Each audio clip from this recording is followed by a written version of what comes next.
देवराज news, जनतेचा आवाज जनतेसाठी। देवराज न्यूजला सबस्क्राईब करा आणि बेल आयकॉनवर क्लिक करा। माळसाणे येथे अजितदादा पवार यांना भावपूर्ण श्रद्धांजली। त्या जुन्या आठवणीने ग्रामस्थ हेलावले। माळसाणे प्रतिनिधी। राष्ट्रवादी काँग्रेस पक्षाचे अध्यक्ष तथा माजी उपमुख्यमंत्री अजितदादा पवार यांचे 28 जानेवारी 2026 रोजी बारामती येथे विमान अपघातात झालेल्या निधनामुळे संपूर्ण राज्यावर शोककळा पसरली आहे। या दुःखद घटनेच्या पार्श्वभूमीवर चांदवड तालुक्यातील माळसाणे येथे ग्रामपंचायत व समस्त ग्रामस्थांच्या वतीने शोकसभा आयोजित करण्यात आली होती।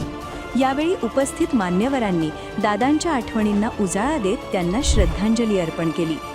विद्यार्थ्यांच्या सन्मानासाठी जेव्हा दादा मुख्याध्यापकांवर रागावले, या शोकसभेत बोलताना प्रकाश जाधव यांनी 2005-06 सालातील एक अत्यंत हृदयस्पर्शी आणि दादांच्या शिस्तीची ओळख करून देणारी आठवण सांगितली।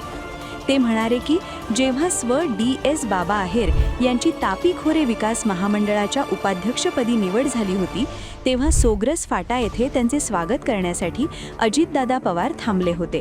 त्यावेळी शाळा व्यवस्थापन आणि मुख्याध्यापकांनी शाळेचे नाव अजित पवार यांच्याशी संबंधित असल्याने ढोल ताशा आणि लेझिम पथकासह